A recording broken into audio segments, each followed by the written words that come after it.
8, versículo 1 al 6.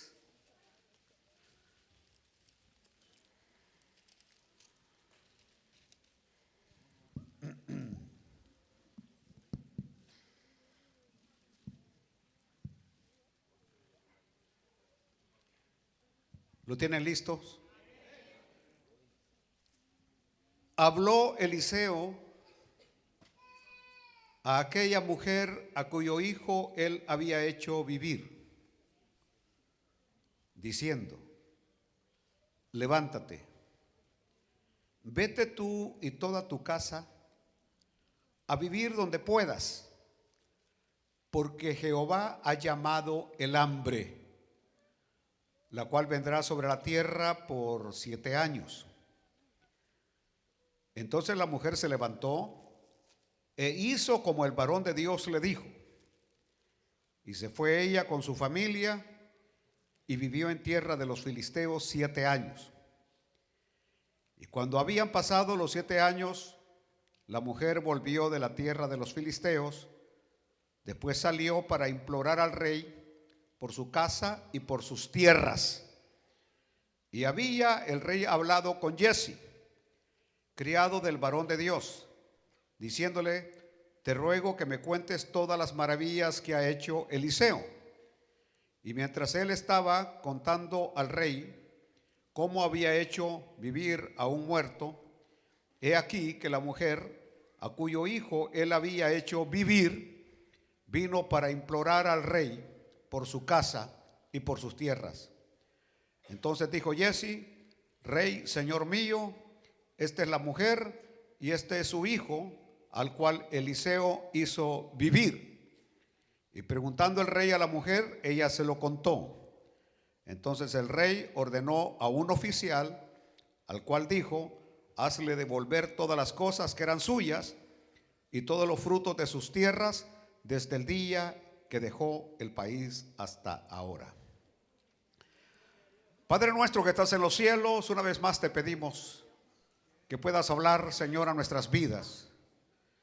Que tu Santo Espíritu nos dé la correcta revelación de tu palabra, interpretación y aplicación de la misma. Lo pedimos en el maravilloso y glorioso nombre de Jesucristo, a quien damos honra, gloria, honor y alabanza por siempre. Amén y amén. Siéntese, por favor.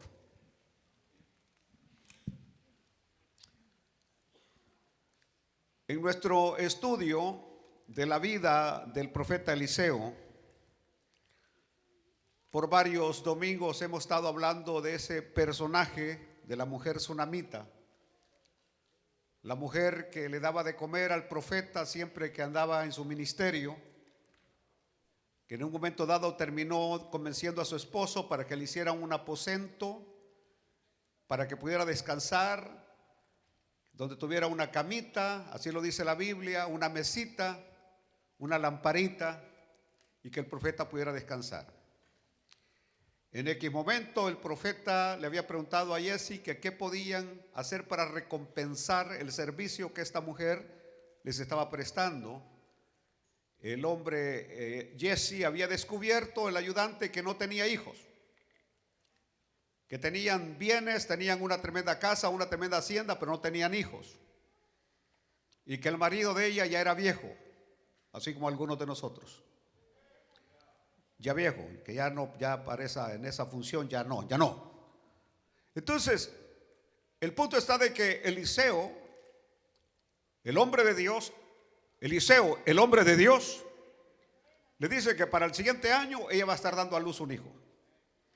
Y como Eliseo no es como los autoproclamados profetas de hoy, que dicen y no se cumple, lo que el profeta de Dios decía, sí se cumplía. Y nació un hijo. Ustedes conocen la historia, vino a ser la alegría de aquella casa, pero en X momento salió con su papá a ayudarle al campo, le vino un tremendo dolor de cabeza, el papá lo envía donde su mamá, el niño termina muriendo en la casa, en los brazos de su mamá. Ella lo acuesta en la cama del profeta Eliseo, sale corriendo al monte Carmelo, y luego ya conocen la historia en los últimos mensajes, que primero fue Giezi con el báculo, no pudo hacer absolutamente nada, Pero Eliseo, el hombre de Dios, otra vez repite el milagro que ya Elías había realizado, su antecesor, de resucitar un niño. Ahora, la historia de la tsunamita no termina allí en el capítulo 4. Por eso no podía terminar la historia de la tsunamita sin llegar al capítulo 8, donde se vuelve a mencionar a esta mujer. Ahora, aquí, como tenemos que ser bien sinceros y transparentes en la interpretación de la Biblia, encontramos algunos detalles que cronológicamente no encajan. No encajan. Por ejemplo, aquí el capítulo 8 se nos habla como que desde el capítulo 4 al capítulo 8 habían transcurrido 7 años. 7 años. Porque la hambruna de la cual está hablando el profeta, el pasaje de hoy, la hambruna, el hambre pues, prácticamente se da en el capítulo 4. Y termina aquí en el capítulo 8, la hambruna de 7 años. Es decir, desde el capítulo 4 al capítulo 8 han transcurrido 7 años. ¿Qué cosas no encajan? Escuchen bien, ¿qué cosas no encajan? Y por eso es bien importante, porque tenemos que ser transparentes a la hora de interpretar la Biblia. Bueno, lo primero es que el contexto en que se desarrolla nuestra historia es de una hambruna que vendría sobre toda la tierra. Es lo que el pasaje nos dice. Una hambruna que iba a venir sobre toda la tierra. Y la mayoría de los comentaristas la asocian con la hambruna del capítulo 4, con el capítulo 4. Y aunque termina narrada en el capítulo 8, se dice que es la misma hambruna. Y hay varias razones para ello. Es una hambruna muy seria que había afectado en gran manera a toda la región, de acuerdo al capítulo 4, versículo 38, cuando dice: Eliseo volvió a Gilgal cuando había una grande hambre en la tierra. Acá estamos en el capítulo 4, donde está toda la historia de la tsunamita. Y los hijos de los profetas estaban con él, por lo que dijo a su criado: pon una olla grande y haz potaje para los hijos de los profetas. Escuchen bien, todavía en esta historia Jesse no está con lepra.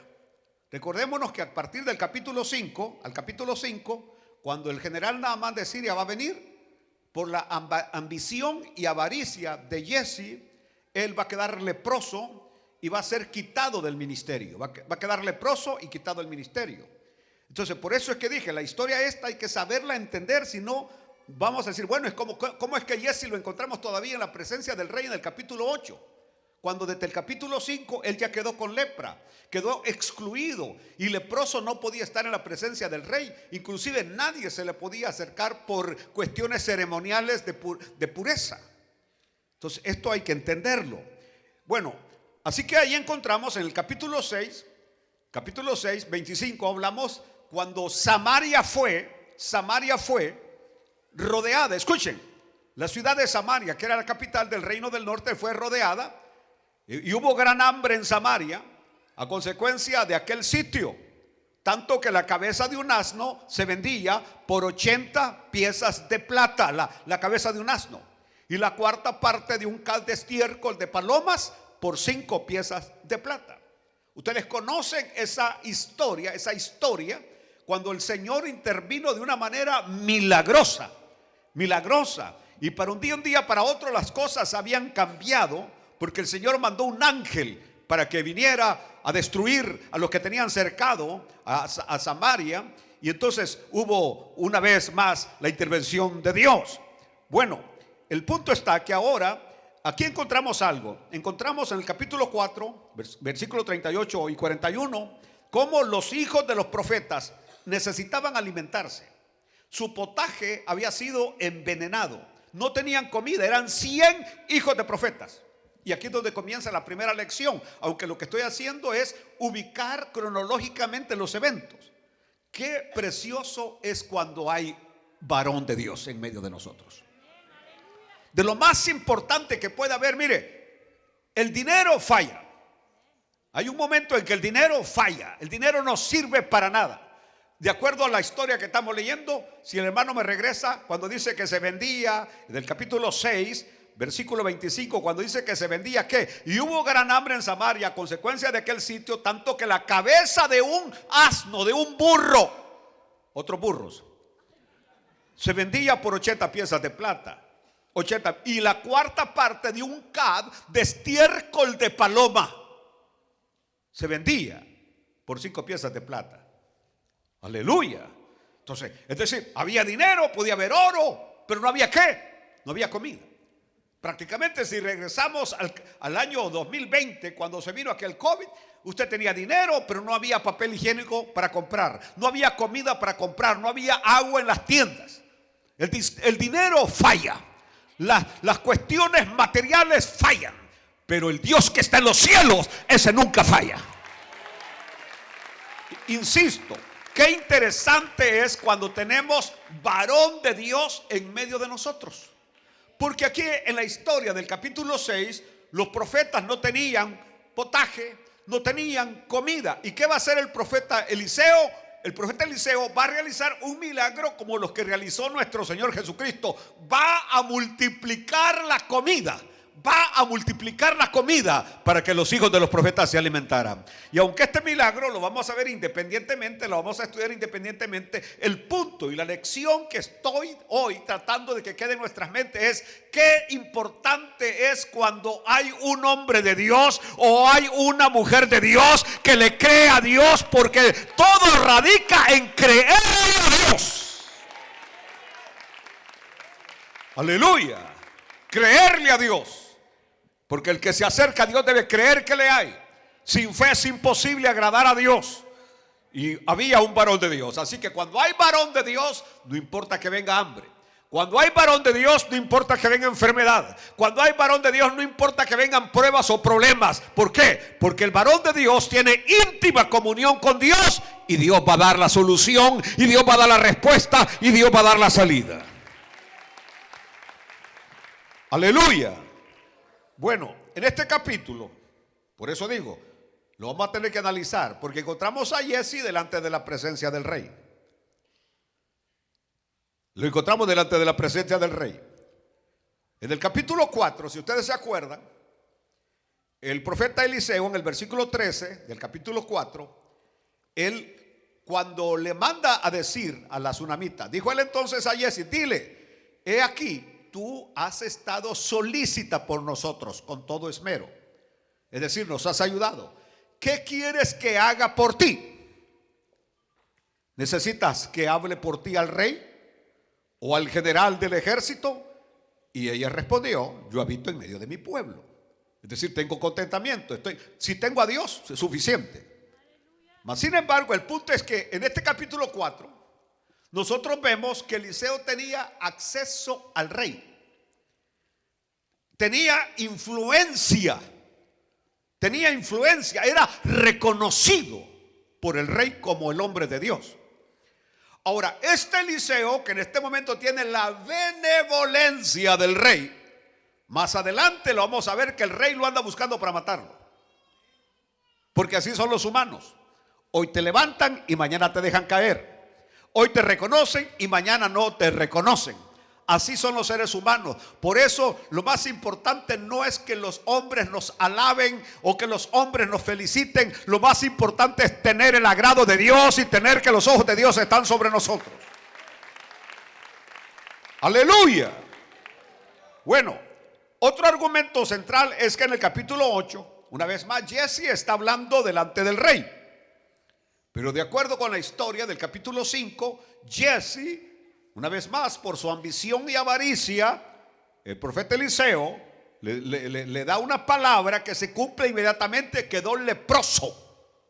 Y entonces Jesse no podía tener acceso al rey. Entonces, ¿cómo es que lo encontramos en el capítulo 8 después de la hambruna, si en el capítulo 5, antes que termine la hambruna? Lo que estoy tratando de enseñarles es que la hambruna termina antes del capítulo 5.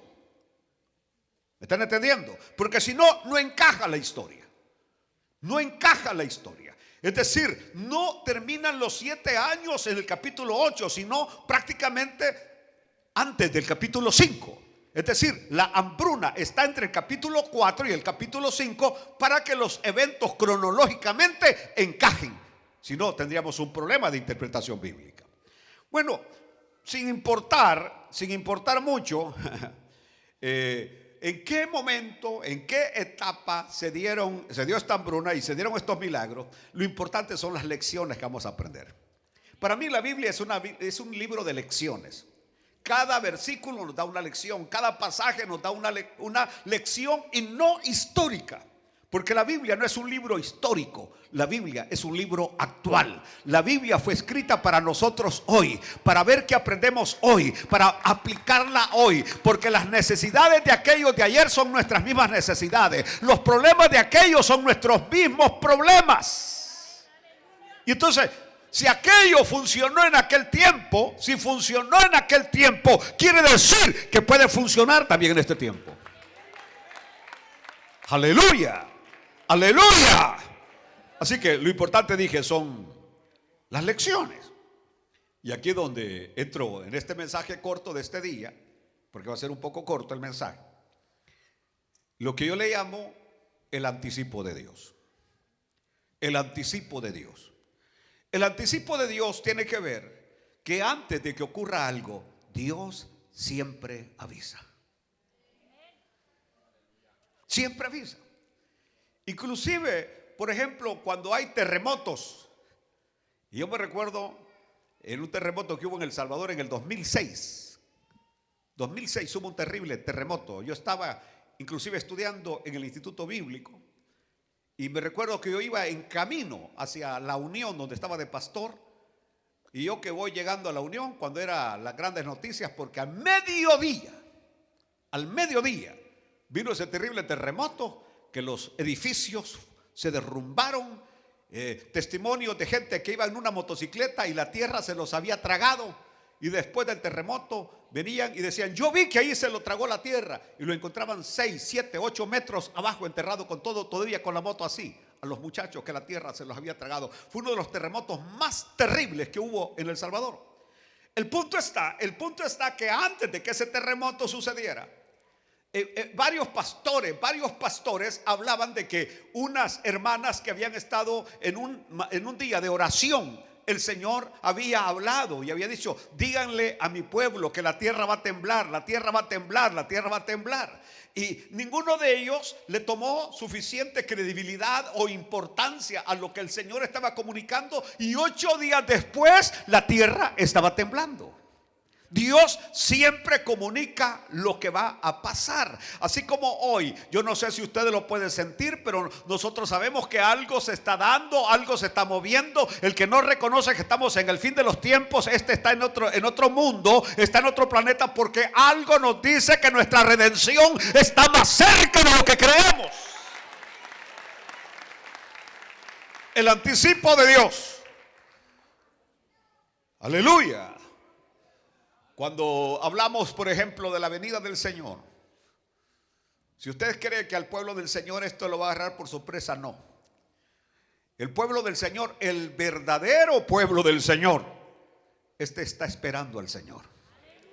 Lo está esperando al Señor. Este no vive una vida disoluta. No vive una vida así como despistada o apartada. No. No está enajenado.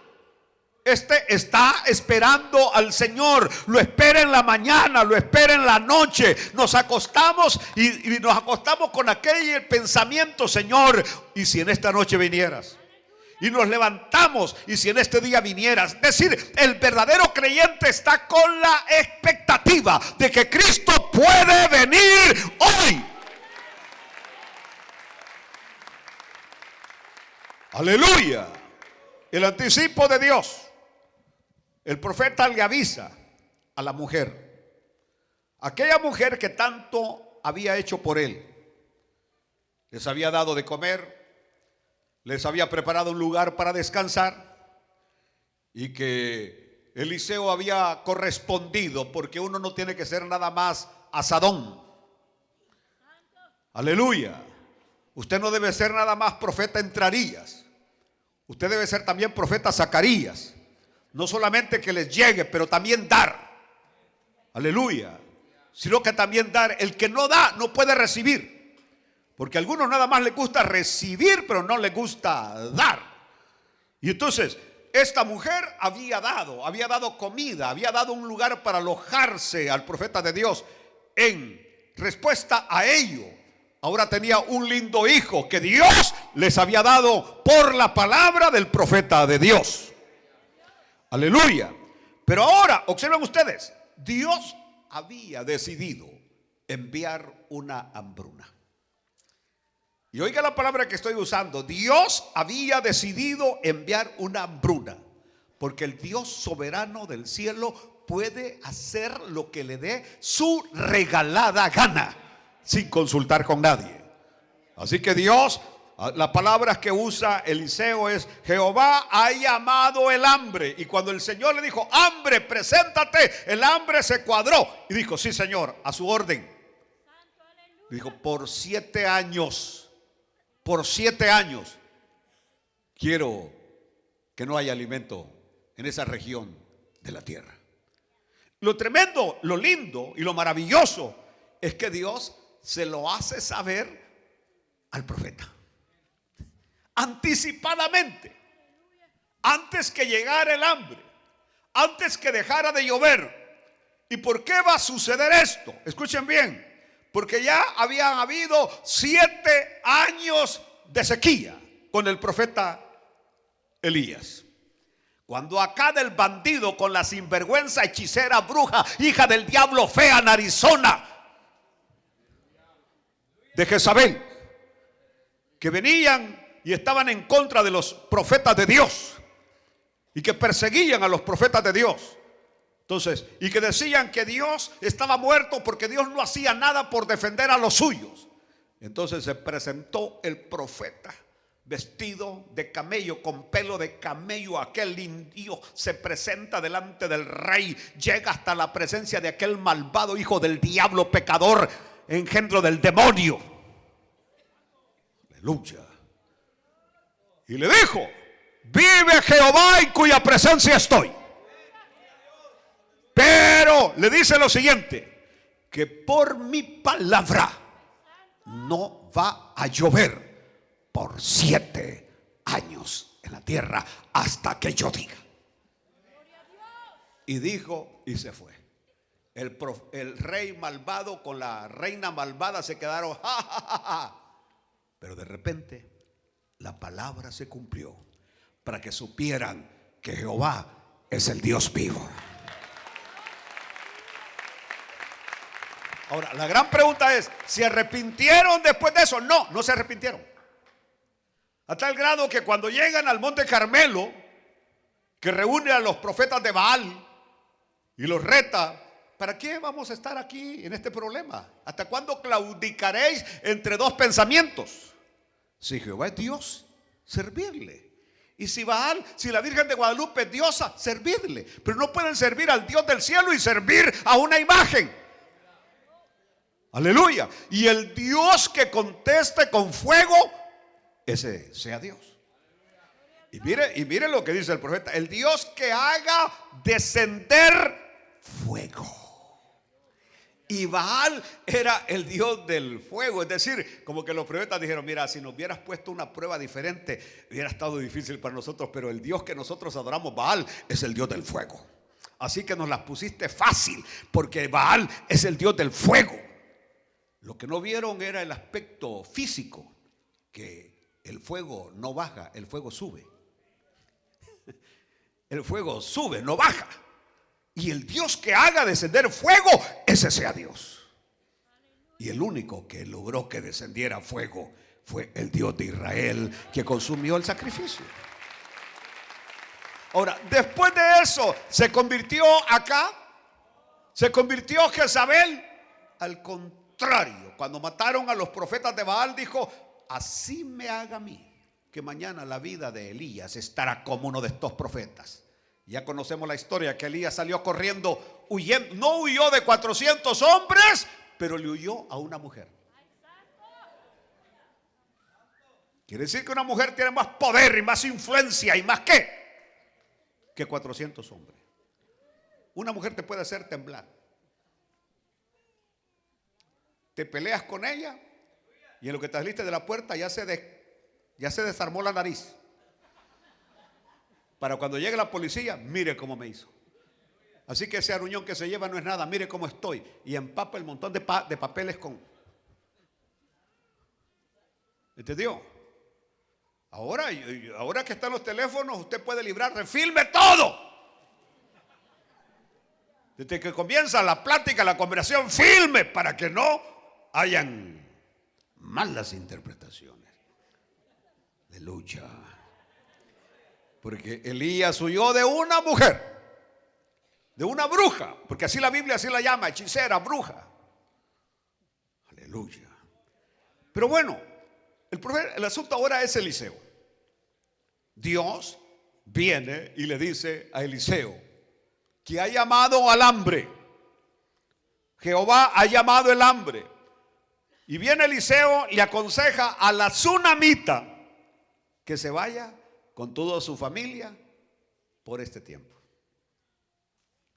Aquí está la lección. Primero es que el Dios del cielo siempre nos va a avisar lo que viene. Todo el tiempo. Por eso, cuando los verdaderos hombres de Dios, allá por el 20, hablaban de que venía una crisis, que venía una crisis, que venía una crisis, que venía una crisis. Y venía don Guillermo Maldonado en Miami diciendo: la visión 2020 va a ser el año del 2020, donde la visión, y hablaba de un montón de cosas mentirosas. Y todos los grandes profetas mentirosos hablaban de que el 2020 era el día del desencadenamiento de la prosperidad, del año de alcanzar grandes cosas, porque era la visión 2020. Para marzo, ustedes saben cómo estábamos. Y para junio o julio, yo sabía cómo estaba, a 2 horas de morirme. Yo lo supe, yo lo pude experimentar. Es decir, los verdaderos siervos de Dios hablaban de crisis. Los verdaderos cristianos que no tienen fama ni usan las redes sociales hablaban de revelación de Dios, que venía crisis. Y los verdaderos y auténticos cristianos, cada día Dios les está hablando que viene crisis, que vienen problemas, que vienen dificultades. No viene prosperidad, no viene mejoría, vienen problemas. Aleluya. Eso es lo que viene. No viene mejoramiento en lo absoluto. Vienen problemas, vienen dificultades a toda la tierra. Y no tiene nada que ver con política, tiene que ver con el plan perfecto de Dios.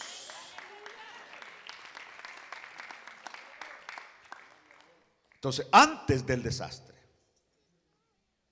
el profeta ya estaba informado. El varón de Dios ya estaba informado antes del desastre. Allá en el capítulo 19 del libro del Génesis dice Dios: le ocultaré yo a mi siervo Abraham lo que estoy planeando hacer con Sodoma y Gomorra. No, dijo, yo no puedo. Dice, he venido porque la maldad de estos pueblos ha subido. Es decir, vengo a ver qué realidad está pasando para poder pasarlos por el juicio. Pero el punto está que dice: no puedo negarle a mi siervo el plan que tengo. Y ahí es cuando Abraham empieza a interceder. ¿Por qué empieza a interceder? Porque sabe que su sobrino y su mujer y sus hijas de su sobrino están allá en Sodoma y Gomorra. Y le dice: Señor, ¿y si hubieran 50? ¿Sabes qué, Abraham? La intercesión. Es decir, nosotros sabemos que hay problemas grandes, nubarrones sobre el cielo de la humanidad. Pero para eso está la iglesia, para interceder.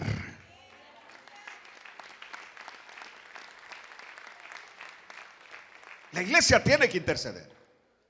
Y no podemos perder esta guerra. Tenemos que interceder hasta el último día. De hecho, la misma palabra del Señor dice que el anticristo no se manifiesta porque hay algo que se lo impide. Algo que hasta que a su vez sea removido, él podrá manifestarse. Nosotros no vamos a ver el anticristo. Nosotros no vamos a saber, ni me interesa saber quién es el anticristo. Yo no estoy esperando al anticristo, yo estoy esperando a Cristo.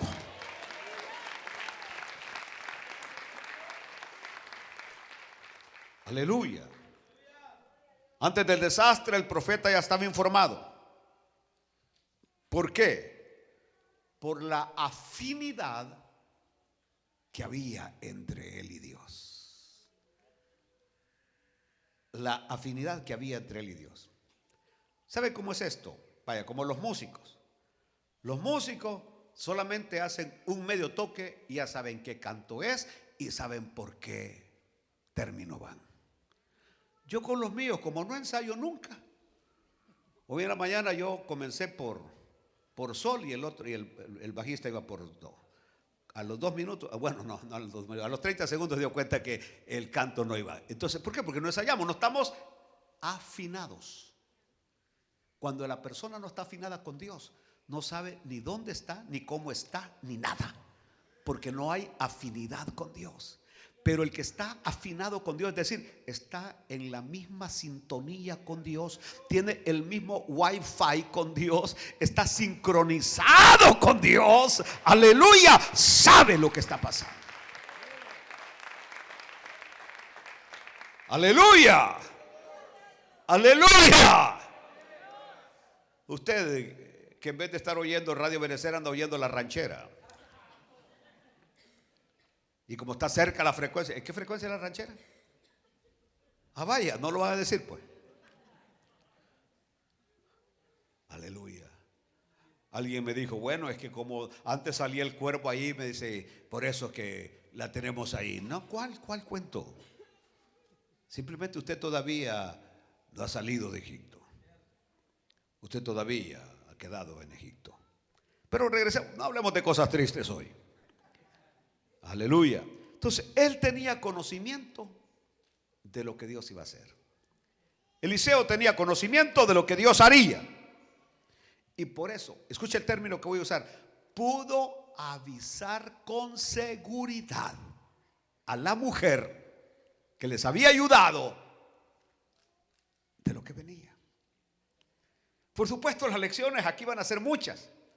Entre una de ellas es: mire el beneficio que esta mujer está recibiendo por haber ayudado al hombre de Dios. Ya obtuvo el primer beneficio, Dios le dio un hijo. Ya obtuvo el segundo beneficio, Dios le resucitó al hijo. Ahora va a obtener otro beneficio: escapar de la hambruna a tiempo. Beneficios, ¿por qué? Por colaborar con el varón de Dios. Aleluya. ¿Y usted cuál va a ser el beneficio por andar hablando del varón de Dios?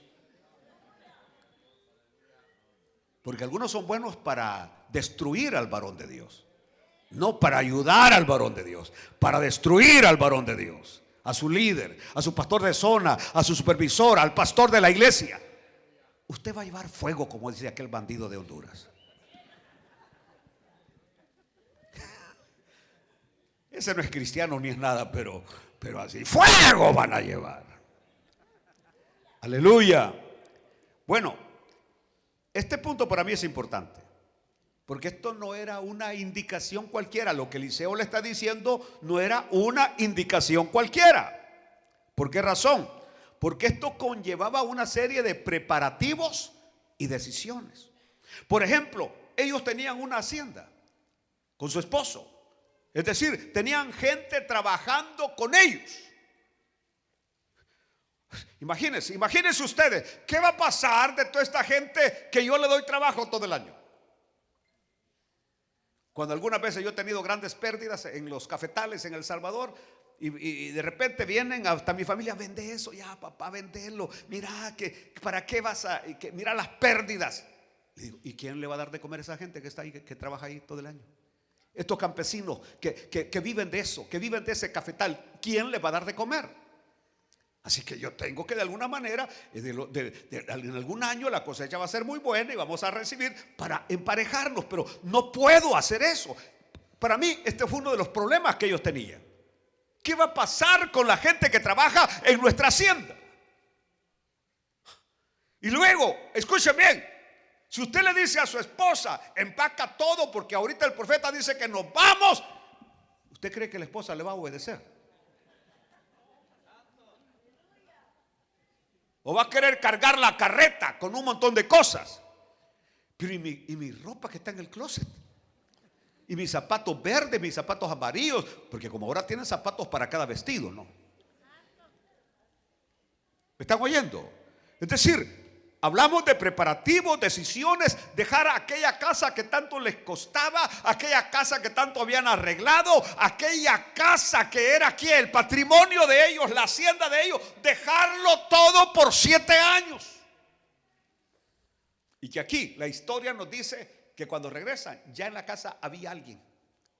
Ya sus terrenos los tenía alguien. Las cosas de su casa, a saber qué habían pasado.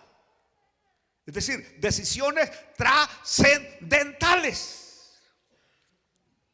Así que lo que el profeta traía, la noticia que trae, tenía que ser algo seguro.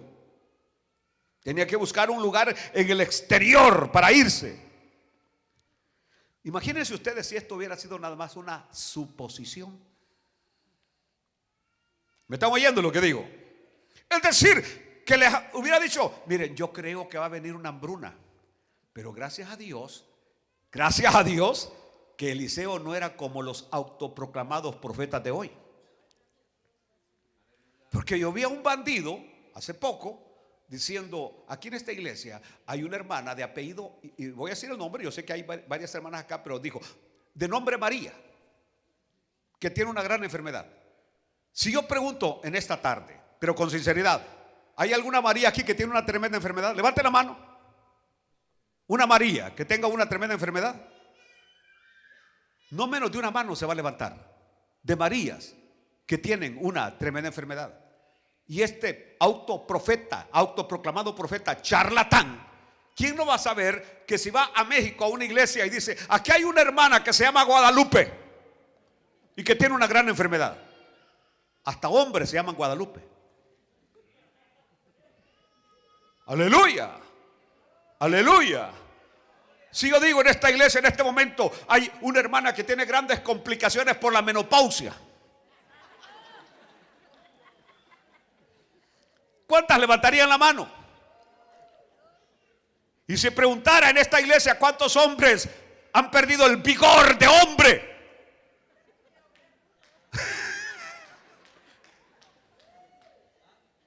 pero que el Señor dice que en esta noche lo va a sanar, se levantaría el gran montón.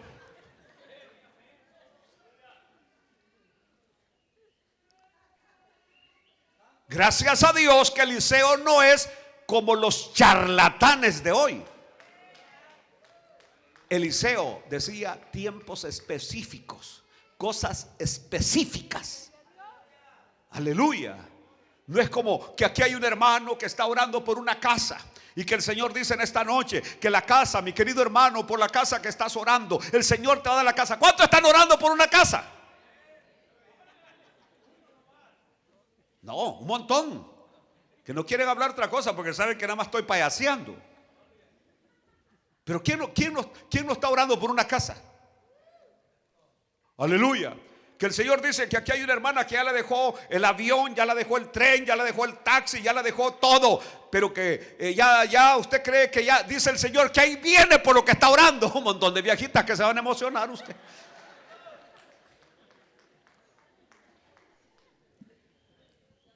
Esos son los charlatanes de hoy.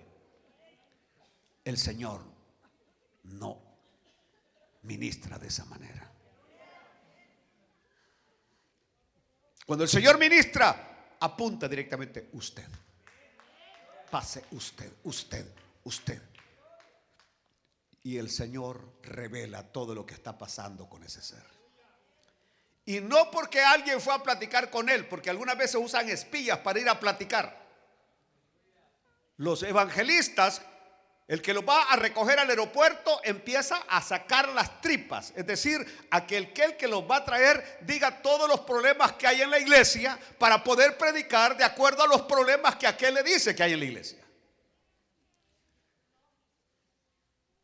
Aleluya. Aleluya.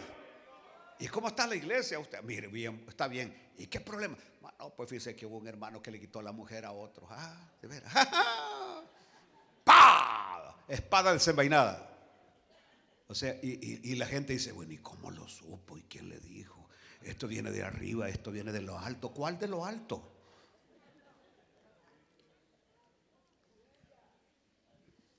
Aleluya.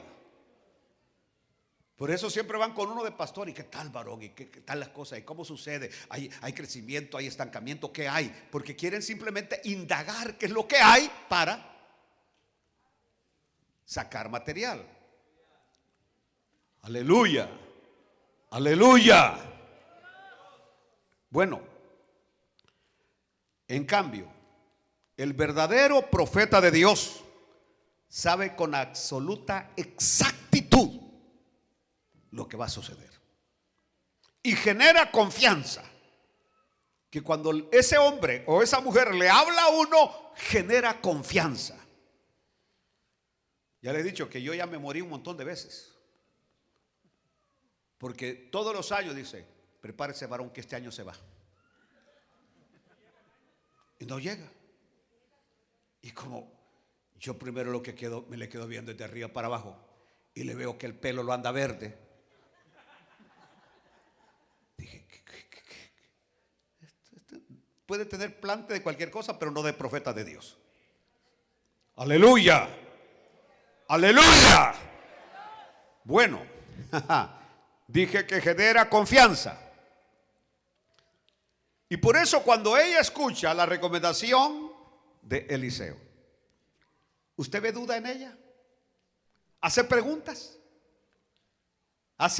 Ella dice, mire, ¿sabe qué? ¿Por qué no esperamos que vengan las primeras señales de la hambruna para luego poder irnos? No había ninguna señal. Fue como cuando Noé preparó el arca, que no llovía, pero Noé creyó a Dios que venía un diluvio. O como cuando Elías ora que va a llover y manda a aquel a decirle, ¿qué ves? No veo nada, le dijo. ¿A quién mandó? A Jesse. A ver lo que venía y no vio nada. Luego le dije, allá al fondo veo un puntito. Corre, le digo, porque si no te alcanza el agua. Porque ella había orado que lloviera e iba a llover. Ella actuó inmediatamente. Dice, entonces la mujer se levantó e hizo como el varón de Dios le dijo y se fue. Y se fue con su familia y vivió en tierra de los filisteos 7 años. Bueno, con esta anticipación yo veo con claridad que Dios tiene el control sobre todo. Dios tiene el control sobre todo. Sobre todo aquello que sucede en el mundo, Dios tiene el control. Yo puedo ver que Dios sabe todo de antemano. Lo que está pasando hoy y lo que va a pasar mañana y lo que va a pasar la otra semana y el otro mes y el otro año, Dios lo sabe de antemano. ¿Por qué razón lo sabe? Porque Dios es omnisciente. Él lo sabe todo. Si Él sabe, Él sabe si vamos a terminar este año, porque no diga usted ya terminé el año 2024. ¿Quién le ha dicho? ¿Quién le ha dicho si mañana amanece con un patatús que ya no se va a poder levantar de la cama? Así que no cante victoria. ¿Está entendiendo? Solamente Dios sabe si vamos a llegar al otro año. Solamente Dios sabe si vamos a estar vivos el otro año. Y que si el Señor nos permite que estemos vivos, es porque, alma mía, espera en Jehová, porque todavía he de alabarle, salvación mía y Dios mío. Póngase de pie. Y decimos, Padre, gracias por tu palabra. Que en la próxima lección aprenderemos otras lecciones de este pasaje, Señor. Pasaje maravilloso que nos enseña tantas cosas. Que tú estás en control de todo, que tú anticipas que antes de que vengan las cosas a nuestras vidas, tú nos vas a notificar. Llegará, Señor, con anticipación el mensaje tuyo. En el nombre de Jesús. Y decimos todos un amén.